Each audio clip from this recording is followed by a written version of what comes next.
Хайырлы күн! Добрый день, дорогие зрители! С вами я, Зулпхар Айтмыс. Добро пожаловать на наш урок казахского языка.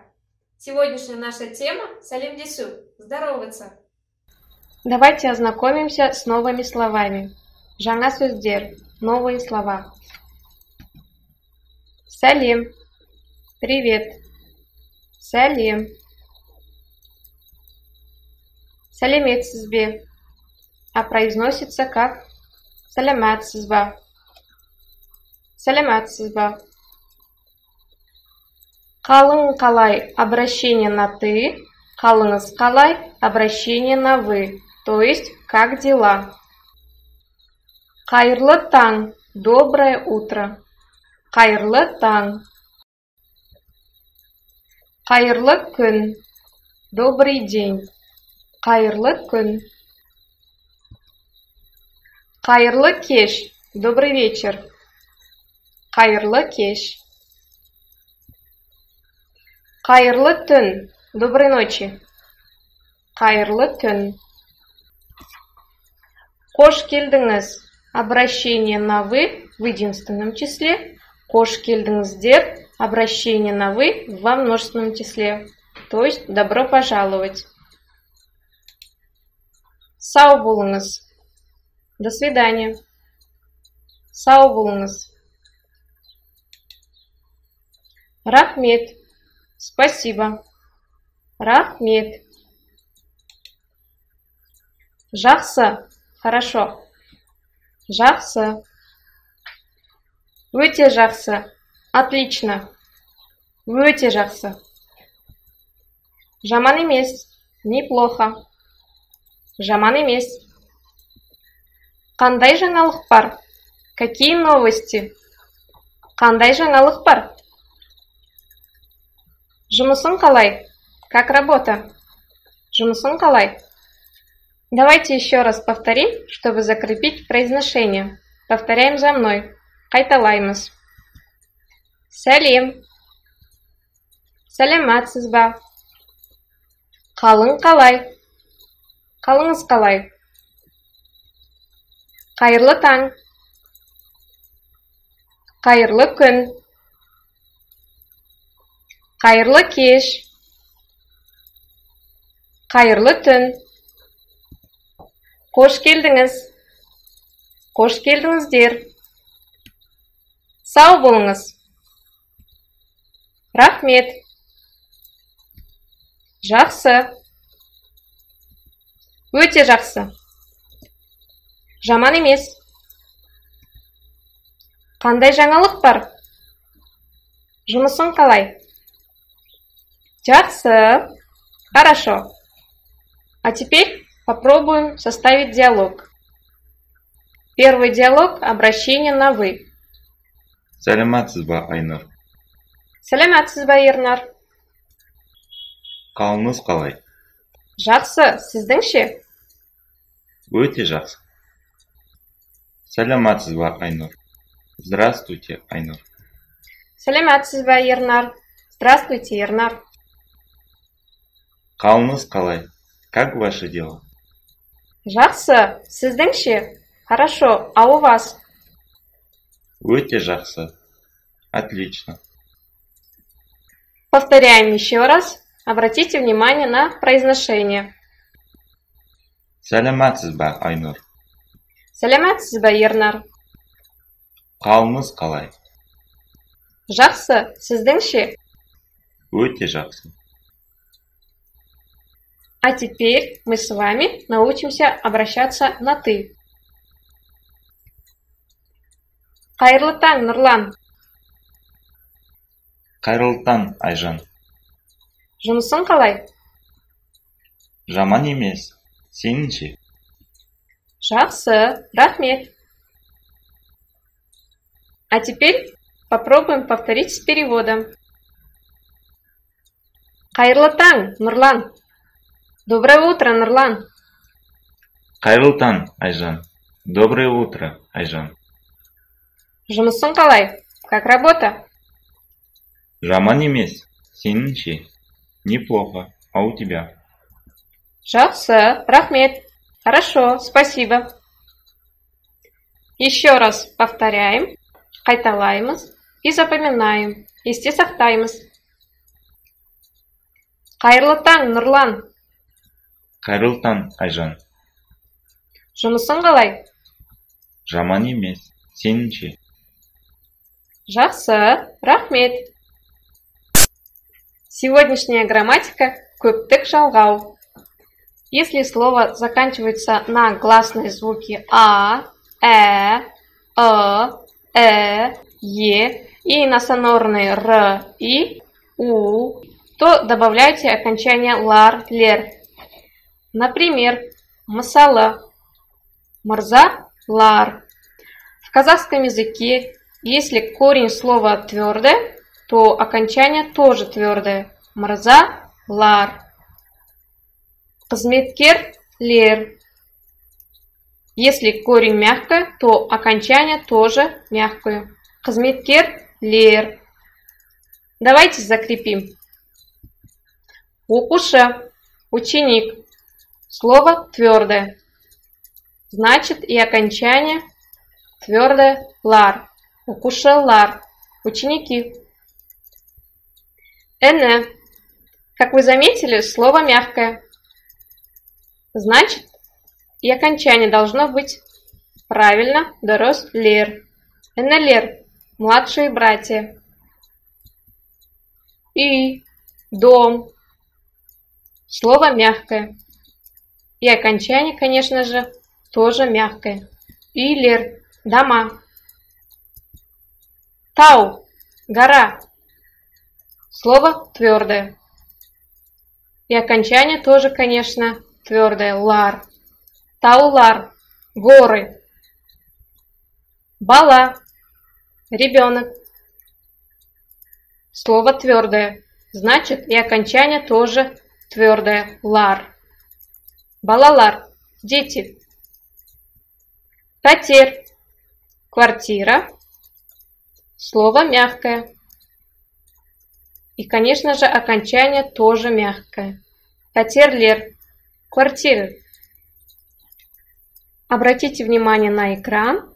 Как мы проходили в предыдущем уроке, в казахском языке гласные звуки делятся на два типа. Твердые гласные и мягкие гласные. Если в слове встречаются твердые гласные, то слово твердое.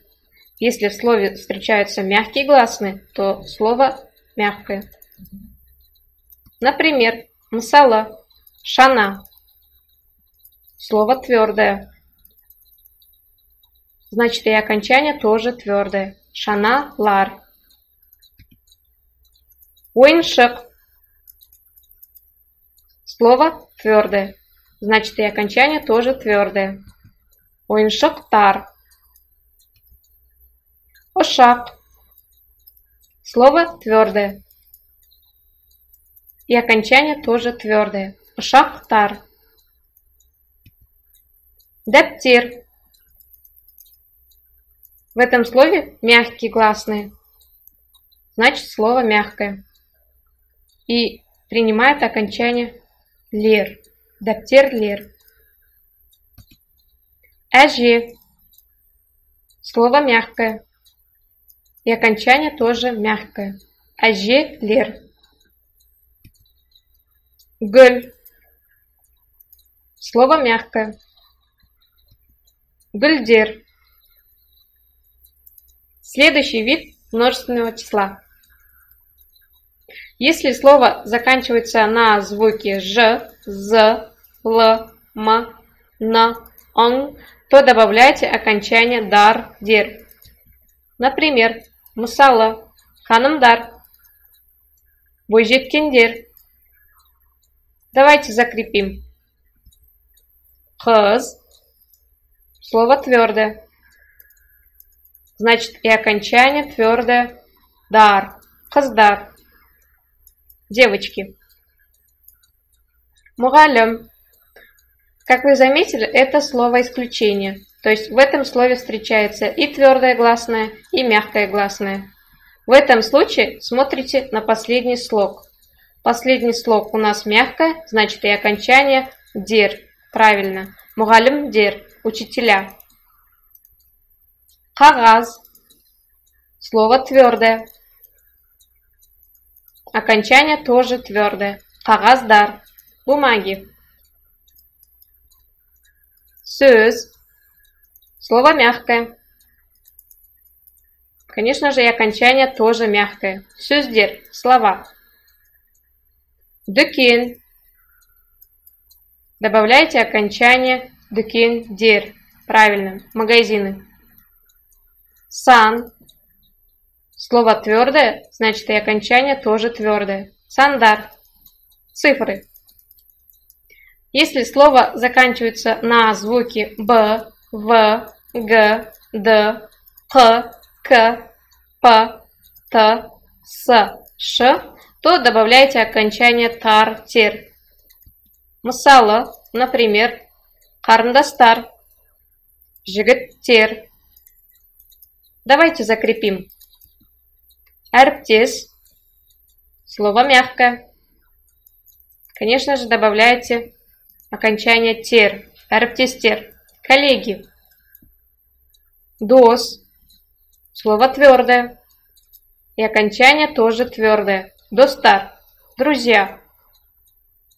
Ағаш. Дұрыс. Правильно. Окончание тар. Ағаштар. Деревья. Мектеп. Слово мягкое. Дұрыс. Правильно. Тер. Мектептер. Школы. Сурет. Дұрыс. Правильно. Суреттер. Картины. Кос. Слово твердое. Дұрыс. Костар. Птицы. Дорогие зрители, обратите внимание на экран. Мы с вами закрепим слова исключения с окончанием множественного числа. Например, мысалы, кітап. Чтобы правильно добавить окончание множественного числа, смотрите на последний слог. Последний слог тап, твердое, значит и окончание множественного числа тоже твердое. Кітаптар, книги. Мугалим. Последний слог лем, мягкое, значит и окончание тоже мягкое. Мугалимдер, учителя. Газет. Последний слог зет, мягкое, значит и окончание тоже мягкое. Газеттер. Газеты. Имтихан. Последний слог хан, твердое, значит и окончание тоже твердое. Имтихан-дар. Экзамены. А теперь ознакомимся с словами приветствия в единственном числе. Сәлеметсізбе. Қалыңыз қалай? Қош келдіңіз. Жұмысыңыз қалай? Сау болыңыз. Слова приветствия во множественном числе. Сәлеметсіздер ма? Қалдарыңыз қалай? Қош келдіңіздер. Жұмыстарыңыз қалай? Сау болыңыздар. Закрепляя пройденную тему, выполним несколько заданий. Первое задание. Бірінші тапсырма. Ставьте нужное окончание множественного числа. Например, мысалы, ханым. Дұрыс, правильно. Ханым, дар. Дамы. Мырза. Дұрыс, правильно. Мырзалар. Господа. Әріптес. Коллега. Дұрыс, правильно. Әріптестер. Коллеги. Сау болыңыз. Дұрыс, правильно. Сау болыңыздар. До свидания. Қош келдіңіз. Дұрыс, правильно. Қош келдіңіздер. Добро пожаловать. Второе задание. Екінші тапсырма. Вставьте нужное окончание множественного числа. Қайырлы күн, оқушы. Дұрыс, правильно. Оқушылар. Добрый день, ученики. Сәлеметсіздер ма, әріптес? Дұрыс, правильно. Тер. Здравствуйте, коллеги. Үшінші тапсырма. Третье задание. Тыңдаңыз және диалогты толықтырыңыз. Слушайте и дополните диалог. Тыңдаңыз және диалогты толықтырыңыз.